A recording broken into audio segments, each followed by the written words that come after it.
வணக்கம். அமரர் கல்கியின் பொன்னியின் செல்வன் பாகம் 2 சுழற்காற்று அத்தியாயம் 26 ரத்தம் கேட்ட கத்தி. அந்த வீர வைஷ்ணவர் எப்படி அங்கு வந்து சேர்ந்தார், எதற்காக வந்திருக்கிறார் என்பதை பற்றி வந்தியத்தேவனுடைய உள்ளம் கலக்கமடைந்திருந்தது. ஆயினும் அதை அவன் வெளியில் காட்டிக்கொள்ளவில்லை. என்ன வேடிக்கையை சொல்வது, சற்று முன்னால் தான் உங்களை பற்றி நினைத்து கொண்டேன். நிமிர்ந்து பார்த்தால் தாங்கள் சுவரேறி குதித்து வருகிறீர்கள்.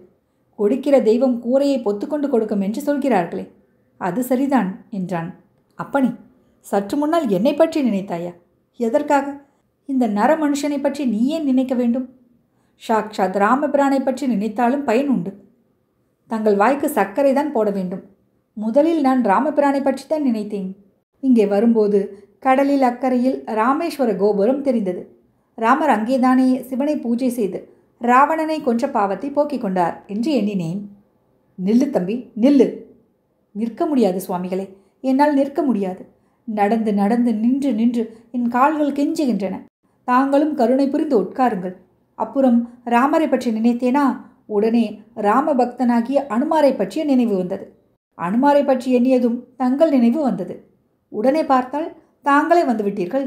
சுவரேறி குதித்து மட்டும் வந்தீர்களா, அல்லது அனுமாரை போல் கடலையே தாண்டி குதித்து வந்தீர்களா? தம்பி, மகா பக்த சிரோன்மணியான அனுமார் எங்கே? அடியேன் எங்கே? அனுமார் இந்த இலங்கைக்கு வந்து அக்ஷயகுமாரன் முதலிய ராட்சதர்களை அதாகதம் செய்தார். என்னால் கேவலம் ஒரு பூனைக்கு வழி சொல்ல முடியவில்லை. இதோ பார், எப்படி ஒரு பூனை என் கால்களை பிராண்டி இரத்த காயம் செய்துவிட்டது என்று ஆழ்வார்க்கடியான் தன் கால்களில் ஏற்பட்டிருந்த காயங்களை சுட்டி காட்டினான். அடடா, இப்படியா நேர்ந்து விட்டது? ஆனால் கேவலம் ஒரு பூனையோடு தாங்கள் சண்டைக்கு போன காரணம் என்ன? நான் சண்டைக்கு போகவில்லை, அதுவேதான் என்னுடன் வலுச்சண்டைக்கு வந்தது. அது எப்படி சுவாமிகளே?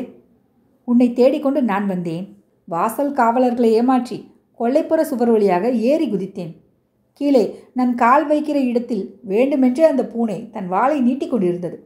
என் கால் அதன் வாளை அப்படி லேசாகத்தான் தொட்டது. இருந்தாலும் அந்த பொல்லாத பூனை தன் கால் நகங்களினால் என்னை தாக்கத் தொடங்கிவிட்டது. தம்பி, நான் சொல்வதை கேள். புலியோடு சண்டை போட்டாலும் போடலாம், ஆணையோடு சண்டை போட்டாலும் போடலாம். பூனையோடு மட்டும் சண்டை போடக்கூடாது. சுவாமிகளே, அந்த ரகசியம் எனக்கு இப்போது தெரிந்து போய்விட்டது. எந்த ரகசியம்? அந்த பூனை இங்கே என் அறைக்கும் வந்தது. என் நெற்றியில் வாளினால் தடவி கொடுத்தது. என்னோடு கொஞ்சி விளையாடியது. என்னை நகத்தினால் பிராண்டவில்லை. உம்மை மட்டும் தாக்கி பிராண்டியது. அதற்கு காரணம் என்ன? வைஷ்ணவர்களை கண்டால் பிடிக்காத வீர சைவ பூனை அது. ஓஹோ, அப்படியா? இந்த யோசனை எனக்கு தோன்றாமல் போயிற்றே. வீர சைவ பூனை என்று தெரிந்திருந்தால் தடியினால் 4 திருச்சாத்து சாத்தியிருப்பேனே. உன் கையில் தடி இல்லாததே நல்லது. ஏனென்றால் இந்த க்ஷேத்திரத்துக்கு வந்ததிலிருந்து என் உடம்பிலே கூட வீர சைவ ரத்தம் கொதிக்க தொடங்கியிருக்கிறது. என் உரையிலுள்ள கத்தி வீர வைஷ்ணவ ரத்தம் வேண்டும் என்று அழுகிறது. நீர் எனக்கு செய்த பேருதவியை நினைத்து அதை அடக்கி வைத்திருக்கிறேன். அப்பனே, உனக்கு நான் ஓர் உதவியும் செய்யவில்லையே. வைஷ்ணவரே, தங்கள் சகோதரியாகிய பழுவூர் இளையராணியை பற்றி எனக்கு நீர் சொல்லவில்லையா? ஆமாம், சொன்னேன். பழுவூர் இளையராணி கடம்பூருக்கு அருகில் மூடு பல்லக்கில் போன போது திரை விலகியதே, அப்போது அந்த தேவியை நீர் எனக்கு சுட்டி காட்டவில்லையா? ஆமாம். அதனால் என்ன? சொல்லுகிறேன். அதே பல்லக்கு தஞ்சை கோட்டைக்கருகில் சென்று கொண்டிருந்த போது நான் பார்த்தேன். பல்லக்கு சுமப்பவர்கள் வேண்டுமென்றே வந்து என் குதிரையின் பேரில் இடித்தார்கள். நான் நியாயம் கோருவதற்காக பல்லக்கின் திரையை விலக்கி பார்த்தேன். உள்ளே இருந்தது யார்? பழுவூர் இளையராணி, சாக்ஷாத் நந்தினி தேவிதான். ஓஹோ, நீ அதிர்ஷ்டசாலி. நான் ஆன மட்டும் முயன்றும் நந்தினியை பார்க்க முடியவில்லை. உனக்கு அது கைகூடி விட்டதே. அதிர்ஷ்டம் வரும்போது அப்படித்தான் தானாக வரும்.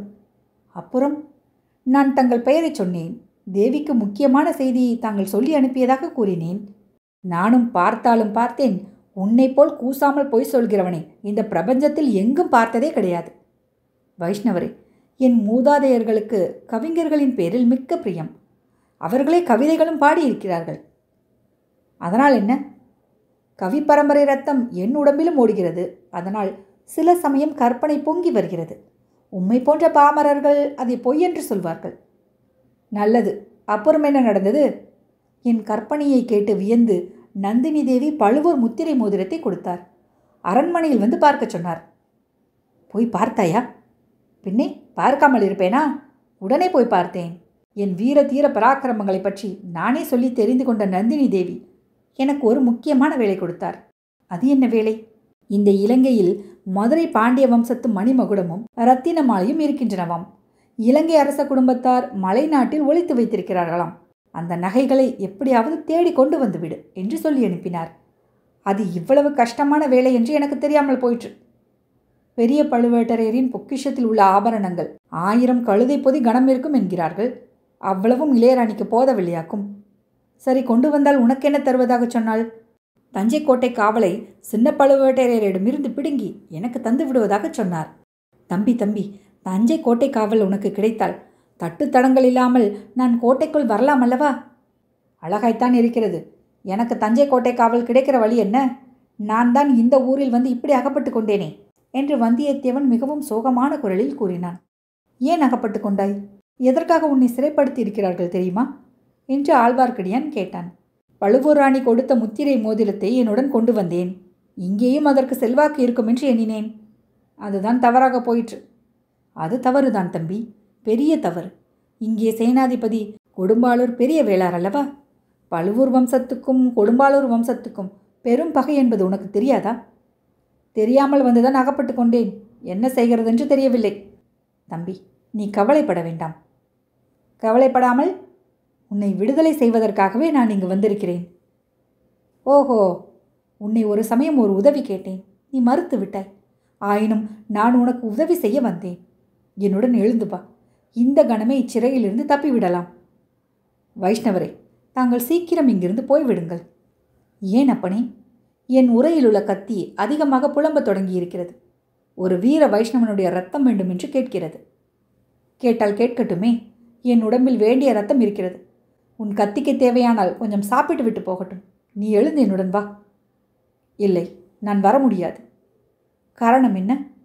கண்ணை சுற்றி கொண்டு எனக்கு தூக்கம் வருகிறது. எத்தனையோ நாளாக இரவில் நான் தூங்கவில்லை. இன்றைக்கு நன்றாக தூங்குவது என்று நினைத்திருக்கிறேன். அதனால்தான் பூனையை கூட தூக்கி எறிந்தேன். தம்பி, இது என்ன இப்படி சொல்கிறாய்? இளைய பிராட்டி குந்தவை தேவியிடம் நீ ஒப்புக்கொண்ட காரியத்தை இப்படித்தான் நிறைவேற்றப் போகிறாய்? இந்த ஓலையை பொன்னியின் செல்வன் கையில் சேர்ப்பிக்கும் வரையில் இரவென்றும் பகலென்றும் பார்க்காமல் பிரயாணம் செய்வேன் என்று நீ ஒப்புக்கொள்ளவில்லையா? இவ்விதம் சொல்லி ஆழ்வார்க்கடியான் தன்னுடைய மடியிலிருந்து ஓலையை எடுத்து வந்தியத்தேவனிடம் கொடுத்தான்.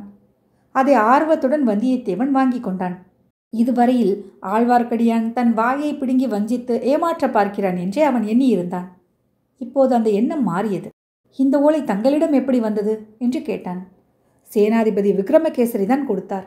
இதோ இந்த பழுவூர் பண இலச்சினையையும் திருப்பிக் கொடுக்க சொன்னார். உனக்கு எப்போது இஷ்டமோ அப்போது பிரயாணம் புறப்படலாம் என்று சொன்னார். வைஷ்ணவரே, தங்களுக்கு என் மனமார்ந்த நன்றி. நன்றியை எல்லாம் சேர்த்து வைத்துக்கொள். சமயம் வரும்போது கொடுக்கலாம். ஐயா, இளவரசர் தற்சமயம் எங்கே இருக்கிறார் என்று தெரியுமா? அது யாருக்கும் தெரியாது. அனுராதபுரத்திலிருந்து மலைநாட்டுக்கு சென்றிருக்கிறார். தேடி கண்டுபிடித்தே ஆக வேண்டும். உன்னோடு வழிகாட்டி போகும்படி சேனாதிபதி எனக்கு கட்டளையிட்டிருக்கிறார். நீ விரும்பினால் வருகிறேன். வந்தியத்தேவனுக்கு மீண்டும் சிறிது சந்தேகம் உண்டாயிற்று. சுவாமிகளே, புறப்படுவதற்கு முன்பு சேனாதிபதியை நான் பார்க்கலாமா என்று கேட்டான். அவசியம் பார்க்கலாம். பார்த்துவிட்டு தான் பிரயாணம் கிளம்ப வேண்டும். வானதி தேவியை பற்றி சேனாதிபதியிடம் தெரிவியாமல் போகலாமா என்றான் ஆழ்வார்க்கடியான்.